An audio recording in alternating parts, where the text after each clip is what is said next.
Je voudrais revenir sur quelque chose aussi.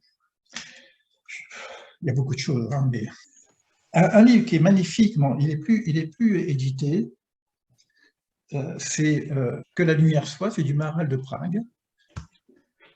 Manitou disait qu'il faut étudier le Maral de Prague.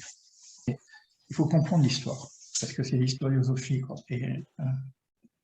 Et le Maral de Prague va commencer à reprendre ces quatre empires et va donner les valeurs qui sont autour de ces empires et qui fait antagonisme justement avec le message d'Israël, qui fait il y a une opposition, c'est pour ça que ces empires veulent détruire Israël, il y a une opposition fondamentale au niveau des valeurs de ces empires et la valeur qu'apporte Israël avec justement cette transcendance.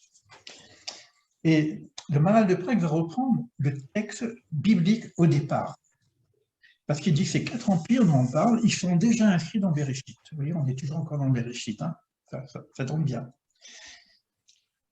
Et je reprends donc Bereshit.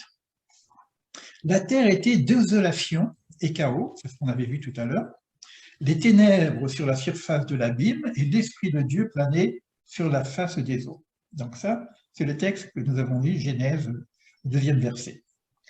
Rabbi Shimon ber Lakish interprète ce verset se référant aux empires. Alors regardez comment il fait. La terre était désolation, allusion à l'empire de Babel. Il est écrit en effet, je regardais la terre et elle était désolation. On va rechercher Jérémie, on voit qu'on trouve le même terme désolation que le terme qu'on trouve ici. Et là, on parle donc de Babel, l'empire de Babel. Alors, cet empire de Babel va représenter quelque part la puissance. On verra, après il détaille, je ne sais pas si on aura le temps de détailler, peut-être qu'on verra tout à l'heure. Détaille pourquoi ça correspond à la puissance. Mais c'est aussi quelqu'un qui veut être le maître alors. À Babel, par exemple, puisqu'on parle de Babel aussi, Babylone ici, mais Babel, c'était au début, après dans la période de Noé, où Nemrod voulait faire un empire, voulait être le maître. Il ne voulait pas avoir quelqu'un au-dessus de lui. D'ailleurs, c'est pareil, Alexandre le Grand, quand il était en Israël, c'est devant le temple, il a demandé aux sages, il dit, écoutez, moi je ne détruis pas le temple, mais je veux mettre ma statue à l'intérieur du Saint des Saints. Et ça, c'est la puissance. Quoi. Bon, ils n'ont rien dit, parce que s'ils disaient quelque chose, c'est quand même Alexandre le Grand, alors qu'il était tout petit d'ailleurs. Mais finalement, il n'a pas fait, parce qu'il a compris que c'était une bêtise. On est dans quelque chose de la puissance. Le deuxième est chaos, donc on reprend le terme, hein, désolation, chaos, allusion à l'empire de Médès, c'est-à-dire de la Perse. Et là, on est dans l'histoire de Pourim. Il est écrit en effet, c'est dans une grande confusion qu'ils amenèrent Haman. Je ne vais pas vous lire l'histoire de Pourim, me cacher quelques erreurs, mais à cette époque-là, le roi avait 128 provinces, il était maître du monde, mais dans le sens de l'avoir, la propriété. Les ténèbres, donc on avait chaos, on avait désolation, chaos et ténèbres. Les ténèbres allusion à l'Empire grec. Et là, c'est quoi la problématique? C'est le savoir, l'empire du savoir.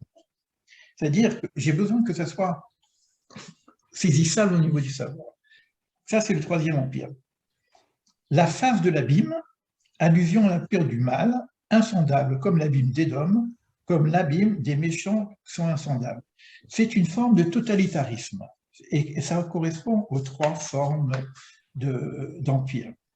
Alors, ce monde qui est à la base imparfait, il porte en germe en lui ces quatre empires, mais il porte aussi en germe en lui le projet qui est le projet divin qui a été transmis à Israël. Donc, on a ici un livre extraordinaire qui va détailler chacun de ces empires et pour voir les tentations qu'on peut avoir, que ce soit des tentations de pouvoir, que ce soit des tentations d'avoir, que ce soit des tentations. Alors, on avait dit le pouvoir, on avait dit la puissance aussi, que ces tentations, tout ça fait que cette lumière qui est cachée, on ne peut pas la trouver. Alors, c'est intéressant au niveau du travail, de l'attitude, comment je m'écarte de ça, et ça, c'est le cinquième, c'est l'esprit des dieux qui est au-dessus de la surface des eaux. Et ça va être porté justement par le projet de cette lumière qui va venir s'incarner dans le monde, etc. Je vais le dire d'une autre façon. Il y a dans des conflits bibliques, des conflits entre Isaac et Ismaël. Ensuite, on a des conflits entre Jacob et Ésaü. Alors, c'est vrai que Ésaü va représenter aussi la Rome quelque part. Mais quelque part, ces conflits-là sont des conflits de fratricides. C'est une famille qui se dispute le droit d'aînesse. Bon, d'un côté, on dispute le droit de la terre, de l'autre côté, on dispute le droit du ciel. Je ne rentre pas trop dans les détails parce que ce sont des cours qu'on a déjà partagés et qui demanderaient plus de temps pour faire. Donc, je voudrais rester un peu sur Hanouka. Mais il y a un autre ennemi qu'on appelle Amalek. Finalement, c'est lui qui représente, parce qu'il s'habille de différentes façons. Celui qui veut détruire Israël, pas pour le remplacer ou pour un pouvoir, c'est simplement détruire Israël. On est dans le nazisme pur, par exemple. Hein, ça, c'est Amalek. Ce qui est extraordinaire, ça c'est Manitou, il y a une conférence qui dure une heure et demie, peut-être que je l'envoie, de Manitou qui essaye de voir entre cette réalité historique et notre situation contemporaine. Faire le lien entre ce que nous raconte l'histoire et ce que nous vivons aujourd'hui. Bon, ça c'est la partie, disons, historiosophie de la fête. Moi, je voudrais qu'on reste sur la partie intériorité spirituelle, parce que si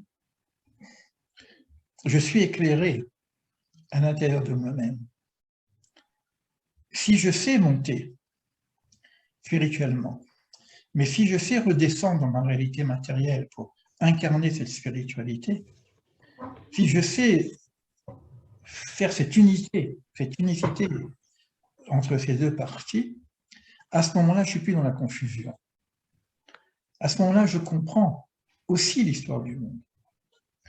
Mais tant que je suis dans la confusion, regardez aujourd'hui, c'est le monde de la confusion, dans n'importe quoi, que ce soit au niveau politique, que ce soit au niveau économique, que ce soit au niveau médical. Vaccin, pas vaccin, coronavirus, on ne sait plus où on en est. Quoi. Le voyage, on est prisonnier, on peut voyager, je voyage pas. Il y a quelque chose qui vient nous dire, réveillez-vous, regardez ce qui se passe. Quoi. Et donc, c'est pour ça que la première partie pour moi est très importante, parce que c'est la façon de nous réveiller et de retrouver cette unicité. Oui. Élie, je ne sais pas si tu m'entends, c'est Louisa. Je ne suis pas sûre d'avoir compris, à un moment, quelque chose m'a échappé lorsque tu parlais que dans Béréchit, dans le récit de Béréchit ou de la Genèse, on retrouvait les quatre, comment dire Donc, je l'avais décrit, hein, oui. La terre était désolation, il y a un mot désolation, et après il y a le mot chaos, il y a le mot ténèbres, et il y a le mot abîme. Il y a quatre notions pour dire toujours la même chose, et chaque notion, alors ça c'est la Torah, hein, on n'a pas à comprendre, c'est une tradition, c'est une transmission que le sage nous dise, voilà qu'est-ce qu'il s'agit de... C'est-à-dire que potentiellement, il y a ces valeurs contraires à la spiritualité qui vont être portées par des empires au niveau du monde, quoi. Donc, il va y avoir donc Babel qui va porter la puissance, la Perse qui va porter l'avoir, la Grèce qui va porter le savoir, et puis et là, il y a une force du mal qui s'appelle les abîmes, c'est ça qu'on appelle abîmes. Alors ça, c'est les premiers textes bibliques. Hein. Oui, c'est extraordinaire. Alors, en même temps, ça veut dire que, quelque part, on dit que le mal est créé parce qu'il y a cette potentialité de s'attacher à des forces, parce qu'il y a une épreuve, quoi. Hein. Aujourd'hui, c'est même pas la peine de regarder les empires, etc. Moi, je regarde personne. Quand je suis dans l'avidité, quand je suis dans la consommation, quand je regarde le monde et que, regardez, avec aujourd'hui, avec Ouais. le vendredi noir. D'abord, il s'appelait les tout noirs, hein, il met blanc déjà. Ouais. Les gens, ils courent après. On est pris par la mort. Ouais. Donc, c'est pas, ça ne veut pas dire qu'il ne faut rien avoir, on ne va pas vivre comme des ascètes, mais en même temps, si je suis prisonnier de l'avoir, le verbe avoir n'existe pas en hébreu, par exemple. Il n'y a pas de verbe C'est avoir. juste. Oui. Donc, quand je dirais, c'est quelque chose qui vient vers moi, mais c'est pas yeshli, il n'y a pas le j'ai. Yeshli, il y a vers moi. Donc ça, c'est quelque chose. La puissance, c'est quoi la puissance? C'est que c'est moi le maître. Aujourd'hui, regardez, si on n'a pas le corona en moi, on a compris qu'on n'est pas le maître. Donc, je suis le maître du monde. Donc, je ne peux pas accepter qu'il y ait une transcendance qui viendrait au-dessus de moi. Donc, on a ces tendances, sans chercher les empires, etc. Nous, on a ces tendances, d'accord? La cupidité, l'avoir, on a tout ça. Oui. Le travail à faire, c'est justement de regarder comment moi je peux m'affiner en réduisant ma puissance, c'est ce qu'on appelle le bitoulayesh, en réduction de l'IA en moi. Hein, donc, je réduis aussi ma propriété, ce que j'ai, je ne sais pas que je dois être pauvre, mais ce que j'ai ne m'appartient pas. Mon savoir, j'arrive au non-savoir. À un moment donné, tu sais que tu ne sais rien. Donc, on ne peut pas mettre le savoir. Il y a aussi un savoir inconnu qui est de l'ordre de la transcendance. Regardez, aujourd'hui, les savants, ils sont perdus avec ce qu'ils découvrent. Ils voient bien qu'il y a d'ailleurs, il y a une constance de Planck. Hein, c'est comme si Dieu se planque derrière la constance de Planck. Jusque-là, tu ne sais pas. Donc, on a bien quelque chose qui est inconnu. Donc, si je sais tout ça, et je sais que je ne sais pas, je sais que je n'ai rien, je sais que j'ai pas quelque chose, je rentre dans ma spiritualité personnelle. Parce que ces 4 empires, c'est aussi nous. Oui. C'est là que j'ai voulu faire. Moi, je veux pas Oui, ça y est, j'ai compris. Est-ce qu'on peut dire que ça participe de l'exil? Ça participe de l'exil, oui, évidemment. Parce que l'exil, c'est quoi? C'est que je suis coupé de moi-même, au niveau de ma personne. Après, il y a aussi l'exil vrai, l'esclavagisme, quand je suis dans un pays où je suis tortionnaire, on est dans des pays tortionnaires, les gens qui vivent dans ces pays tortionnaires sont en exil. L'Égypte, c'est une représentation de l'Égypte. D'ailleurs, ces 4 empires sont représentés dans la Bible par d'abord l'Égypte. Et l'Égypte contient ces 4 empires. Si vous reprenez le nazisme, par exemple, vous avez le pouvoir, vous avez l'avoir, vous avez tout dedans. Et vous avez le fait d'écraser. C'est la haine gratuite, on pourrait dire ça. C'est pas que tu me gênes parce que tu m'empêches de devenir grand, c'est que même si je suis grand, ce sont des forces contraires. Mais travaillons à l'intérieur de nous-mêmes sur les forces contraires. Et tout ce que j'ai dit aussi, hein, si je travaille sur moi-même, c'est comment je pourrais, comment dire, quand j'ai un défaut assez fort chez moi, y trouver de la lumière, parce qu'au plus bas, je peux trouver de la lumière. Si je prends la colère, par exemple, comment je peux sortir de la colère? Donc, si je cherche au niveau de la colère, sa qualité positive, cette lumière qui pourrait me rendre coléreux, peut-être que la colère va changer. La colère, c'est un excès de justice, par exemple. Je ne supporte pas, c'est pas comme ça. Donc, c'est un excès de justice, un excès de djinn aussi. Le djinn côté gauche, c'est un excès de gauche. Eh ben, mais la justice, elle est bonne, elle est nécessaire. Donc, elle existe parce que il y a cette lumière qui s'appelle justice.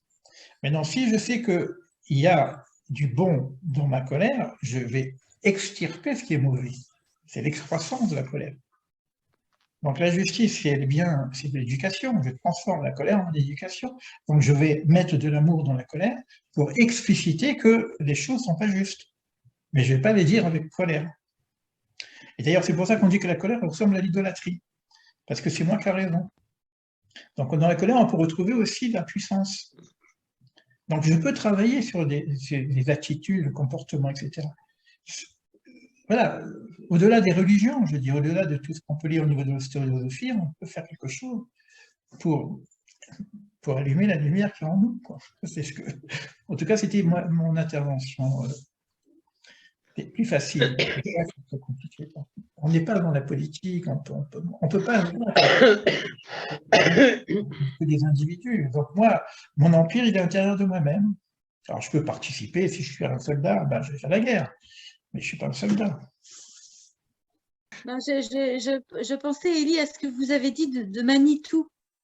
Oui. Et je trouve ça vraiment très intéressant de chercher par l'histoire ce qui se passe maintenant. Je regarderai à nouveau la conférence de Manitou, hein, mais moi je me rappelle quand j'étais avec Manitou, il regardait le journal, il regardait la Torah, il dit regardez ce qui se passe, quoi. Il lisait la Torah et il regardait le monde. Il y avait une correspondance entre ce qui se passe dans le monde et bon, c'est des visions prophétiques pratiquement. Et du coup, je me disais, c'est très jungien. Jung, il a fait ce travail aussi. Oui. Et du coup, je pensais, j'ai fait un lien avec les lumières de Hanouka, de votre fête, oui, en me disant, est-ce que la lumière intérieure, nous servirait pas à projeter notre ombre pour qu'on puisse voir ce qui n'est pas encore accompli et le travailler? Oui, oui, on peut faire ça, on peut dire ça aussi. On peut dire ça. Moi, ce que j'ai vu aussi, que vous savez que la lumière n'a pas d'ombre. Parce que j'ai lu ça une fois, mais je n'ai pas expérimenté.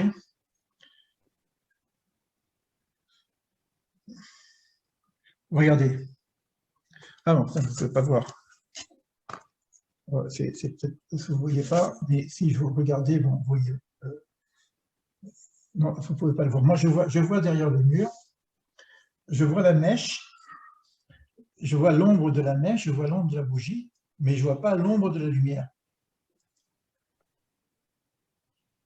C'est intéressant, hein? Bah oui. J'ai contrôlé. Voilà, les amis, s'il n'y a plus de questions, ben on a terminé. Merci infiniment, bonne soirée. Merci. Au revoir à tous. Au revoir tout le monde et bonne fête à vous tous. Merci, au revoir. Merci. Allez, au revoir. Bonsoir, merci. Au revoir.